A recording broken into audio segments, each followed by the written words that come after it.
Inireklamo ng NBI ang asawa at anak ni dating Congressman Mike Defensor dahil sa umano'y pambubugaw sa establishmento na pagmamay-ari raw nila. Itinanggi naman ang asawa ni Defensor na may koneksyon sila rito. Saksi, si John Consulta. Noong Miyerkules, niraid ng National Bureau of Investigation ang establishmentong ito. Family KTV raw ang pronta sa ibaba. Pero may karugtong umanong hotel kung saan umano may mga binubugaw na babae sa itaas. Connected yung hotel. Merong secret na passage papunta ron sa hotel. Pag naayos yung transaksyon, aakyat na doon sa hagdanan sa likod, paakyat diretso ron sa mga kwarto na pinapalabas nila ng hotel. 54 na babae ang naligtas mula sa lugar. Pero sabi ni NBI Director Melvin Matibag, may nadiskubre raw ang NBI matapos masuri ang mga dokumentong nakuha mula sa establishmento. Ito pala, ang mga may-ari, yung asawa nga ni Mike Defensor at anak niya. So yung mga documents revealed na sila yung may mga kinalaman dito. No? Chicago Blue Hotel shares the same address. Then there are interlocking officers and also directors na nandiyan. And it so happened the hotel is owned by Sirin, kung saan presidente yung asawa ni dating Congressman Mike Defensor. Kaya kahapon, nagsampa ang NBI ng reklamong paglabag sa Anti-Trafficking in Persons Act at Comprehensive Dangerous Drugs Act laban sa asawa at anak ni dating Congressman Mike Defensor. Ang asawa raw ni Defensor ay chairman umano ng kumpanyang may-ari umano ng hotel habang treasurer naman ang kanilang anak. Pero sa isang pahayag, mariing niyang itinanggi ng may bahay ni Defensor na si Julie. Giit niya, wala silang kaugnayan sa tinarget establishmento o sa operasyon nito. Ano man daw ang tangkang iugnay dito ang kanyang pamilya ay isang sinadya, mapanganib at desperadong kasinungalingan. Obvious daw na ang motibo sa Anyay smear campaign na ito ay mag-imbento ng kaso laban sa kanya at sa kanyang anak. Bahagi raw ito ng Anyay walang tigil na pattern ng harassment dahil daw sa mga Anyay political attacks. Nawalan na ng trabaho ang tinatayang 1,000 nilang empleyado dahil lang iniuugnay sila sa asawa niyang si Mike. Kung meron raw hinaing si Matibag na personal o politikal sa kanyang asawa, dapat resolbahin niya ito ng direkta at huwag gamitin siya, ang kanilang anak at kanilang mga empleyado. Matatanda ang iniugnay si Defensor at kanyang asawa sa paglutang ng 18 mga dating sundalo noong Marso na nagsabing kasama raw sila sa mga inutusan na maghatid ng mali-maletang pera sa ilang opisyal kabilang si Pangulong Bongbong Marcos. Sinupino na rin noon ng NBI ang mag-asawang Defensor ukol dito. Tugon naman ni Matibag, It so happened that former Congressman Mike Defensor is so active in the political fronts. Tapos ngayon may nangyayaring illegal na involve yung pamilya mo, i-connect yun doon sa politika. I don't think that is fair, no? That is not fair to the men and women of the law enforcement. ayon kay Director Matibag, SEC documents ang isa sa kanilang pinagbasehan sa pagkasampa ng reklamo. Maganda, sagutin lang nila dahil malinaw naman, the law is clear kung ano yung violation ng anti-human trafficking. Sinusubukan din ng GMA News na makuha na ng panig si dating Congressman Defensor. John Consulta ang inyong saksi. Hiniling ng company dating House Speaker Martin Romualdez na mag-inhibit ang Office of the Ombudsman sa pag-iimbestiga sa kanya kaugnay sa issue sa flood control projects. Sa sulat ng mga abogado ni Congressman Romualdez sa Office of the Ombudsman, mayroon na anilang preconceived position si Ombudsman Jesus Crispin Remulla sa mga issue laban sa kongresista batay sa mga nauna niyang pahayag. At tila nagpasya na anila si Remulla na usigin si Romualdez para sa plunder kahit wala pang nagsisimulang preliminary investigation. Bukod kay Ombudsman Jesus Crispin Remulla, may mga pahayag din anila si Assistant Ombudsman Nico Clavano, gaya ng pagtawag nito kay Romualdez bilang master plunderer bago pa man natapos ang investigasyon. Lumalabas sa mga pahayag na yan at iba pa umunong public statement, hinatulan na raw agad ng Office of the Ombudsman si Romualdez na guilty sa plunder bago pa man siya sampahan ng kaso. Hiniling ng company Romualdez na maghibit ang Ombudsman sa preliminary investigation. At dapat daw ipahawak ito sa opisinang hindi mababahira ng anilay bias o prejudgment. Nauna nang itinanggi ni Romualdez na may kinalaman siya sa budget insertions at anomalya sa flood control projects. Hindi rin anya siya papayag na maging scapegoat o sangkalan ng mga dapat talagang managot. Sinusubukan pa namin makuha ang pahayag ng Office of the Ombudsman pero wala pa silang tugon. Nanguna pa rin si Vice President Sara Duterte sa pinakahuling survey ng Okta Research kaugnay ng 2028 presidential elections. Pero lumiit ang lamang niya sa papangalawang si dating Vice President Leni Robredo na umakyat naman ng mahigit 10 puntos. Saksi si Ian Cruz. Sa pinakahuling survey ng Okta Research tungkol sa pre-election preferences sa 2028 elections, nangunguna pa rin si Vice President Sara Duterte sa 26 na posibleng tumakbong presidente na ibinigay ng Okta. Pinili siya ng 33% ng mga respondents. Double digit ang lamang niya sa pumangalawang si dating Vice President at ngayon Naga City Mayor Leni Robredo na may 21%. Pero kung ikukumpara sa resulta noong fourth quarter ng 2025, makikita ang pagbaba ng resulta ng bise ng 5%. At pag-akyat naman ng numero ng alkalde ng 13%. Lumitang lamang ni Duterte kay Robredo mula sa 30 points dati, nasa 12 points na lang ngayon. Kaya komento ng Okta, tila mas competitive ngayon ang preference landscape 2 taon bago ang 2028 elections. Hindi pa nakapag-isip, no, yung ating mga kababayan about this issue. Nagbabago pa yung kanilang pananaw. So, walang pwede magsabi, inevitable na. Hindi na pwede matalo. So, kasi nagnanaro yung gap, nagiging mas competitive yung, at least sa survey. Pero idiniin ng Okta na dahil ang pagbaba ng 5 points ni Duterte ay malapit sa margin of error na plus-minus 3%, dapat daw maingat itong ma-interpret. Ako si Sara Duterte, tatakbo bilang Pangulo ng Pilipinas. Pebrero pa lang, nagdeklara na si Duterte na tatakbong presidente sa 2028. Tanong sa Okta, bakit kaya bumaba ang numero niya sa survey? Merong pagbabago doon sa base niya. Maaari nandun pa rin yung base niya na Mindanao, Central Visayas. Pero doon sa mga lugar na meron siyang preference, kaya sa NCR, Balanced Luzon, talagang bumaba. And kaya namin alam niya kasi doon rin bumaba yung sa trust and performance ratings niya. Sa panig naman ni Robredo, simula daw umakyat ang numero niya sa pagbisita ni Pangulong Bongbong Marcos sa Naga. It's one of the turning points. Definitely hindi pwedeng hindi. Kasi wala akong masyadong ginagawa si VP Leni para ikampanya yung sarili niya eh. Yung konting ingin nangyari sa kanya ay nangyari dahil nung bumisita yung presidente doon, medyo nagkakaroon ng preference yung mga pro-Marcos para kay VP Leni. Nagkaroon din daw ng epekto sa resulta ang impeachment complaint laban kay Duterte at ang anunsyo ng ibang frontrunners na hindi na sila tatakbo.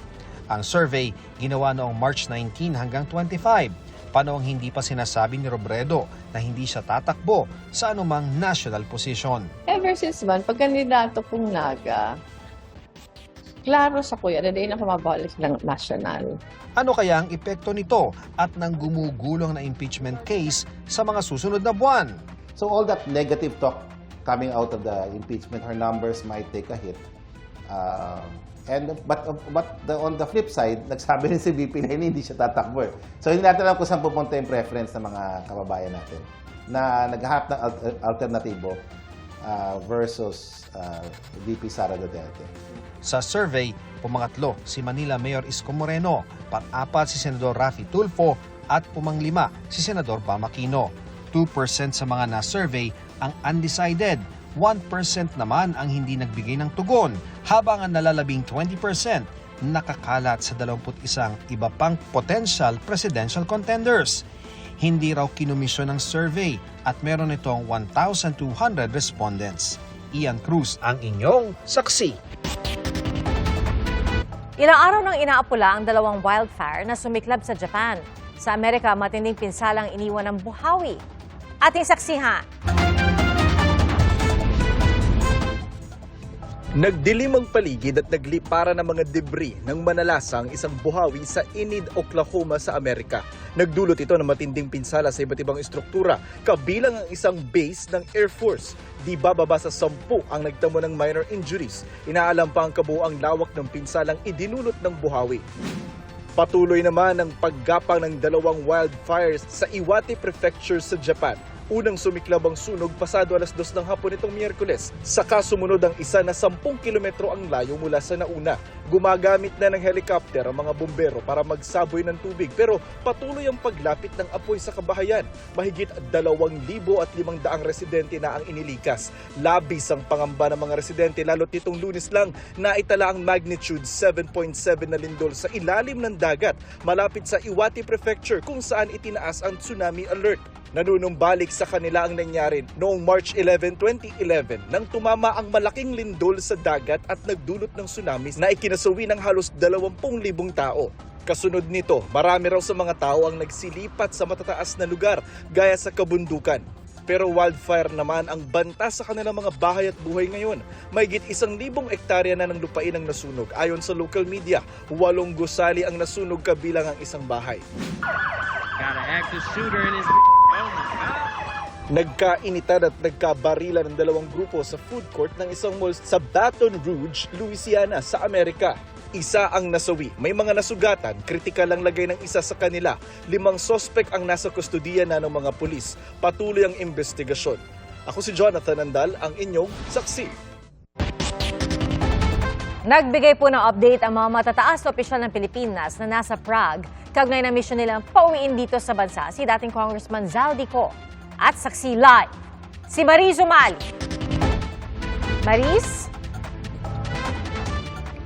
Pia, katatapos-tapos nga lamang ng press conference na isinagawa ni Justice Secretary Frederick Vida kasama itong si Chief Counsel o State Counsel Dennis Chan dito sa Prague, Czech Republic at bahagi sila ng high-level coordinating team ng Pilipinas na ipinadala dito sa Czech Republic para personal na tutukan na mapabalik si Zaldico, ang puganteng si Zaldico sa ating bansa. Ang layo ng kanilang pagpunta rito, alamin at i-validate at i-verify lahat ng dumating na impormasyon sa ating pamahalaan na nasa kustodiya ng Czech authorities, si Zaldico, kailan at paano maiuuwi si Zaldico sa bansa at paano raw mapapaliit ang mundo niko dito sa Europa. Gayong borderless kasi at very porous yung mga borders dito sa Europa. Ito raw ang marching orders sa kanila ni Pangulong Bongbong Marcos. So the priority is very high. Dapat mapanagot ang dapat mapanagot. At ito ay alinsunod din sa o pagkilala rin sa proseso ng Czech Republic dahil napakahigpit nga ng proseso at ng mga pulisiya rin ng Czech Republic. So ang sinasabi ni Secretary Vida, ayaw nilang samantalahin o pagsamantalahan ng ilang mga individual yung mangingibang bansa na lang at magtatago at hindi na mapapanagot. Kaya talagang yun yung layon ng kanilang pagbisita rito. Pero sa press conference din, Pia, ay inamin ni Secretary Vida na walang garantiya na narito pa sa Czech Republic itong si Zaldico. Dahil nung tinanong siya, and let me just quote specifically, nung tinanong, what guarantees do we have that Czech authorities could keep him in their jurisdiction, that he has no authority or right to get out of Czech Republic?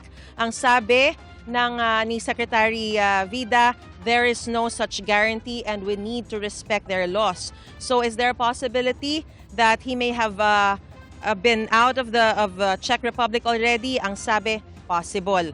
So lahat daw ng ito ay magkakaroon ng kalinawan oras na makapagpulong na itong si Secretary Vida at yung kanyang counterparts, yung Ministry of Justice. Humiling na raw sila, nag-request na raw sila ng kanilang audience with the Ministry of Justice.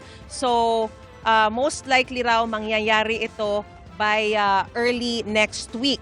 So, by early next week, hopefully, lahat daw ng mga katanungang ito ay mabibigyan ng sagot at gagawin daw nila ang lahat ng kanilang makakaya na mapabalik si Zaldico sa lalong madaling panahon. Whether it's by deportation through UNCAC o United Nations Convention Against Corruption or iba pang paraan through extradition, gagawin daw nila lahat yan. Kung ano yung pinakamabilis na paraan para maibalik sa bansa si Zaldico, yun daw ang gagawin nila.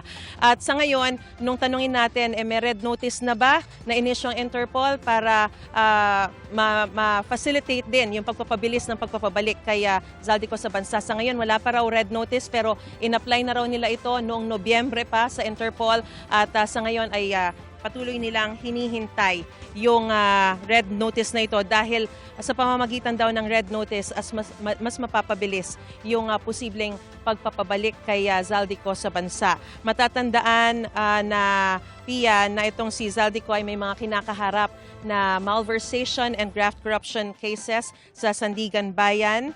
At isa lamang siko sa 16 na individual nga na nahaharap sa kasong graft and malversation kaugnay ng umano'y 289 million peso substandard flood control project sa Nauhan, Oriental Mindoro at dati nang itinanggi ng kampo ni Ko ang pagkakaugnay sa anomalya sa mga flood control projects na ito. Narito po ang pahayag ni Secretary Vida. Basically, the general scheme of the discussion would be paano maaayos yung gantong sitwasyon, di ba? Hindi lamang pag-aayos ng gantong sitwasyon, paglalatag ng isang proseso, hindi lamang yung para kay former Congressman Zaldico. Yung similarly situated na sitwasyon na nananaguan yung akusado at paano pa magkakaroon ng sharing and cooperation between police authorities.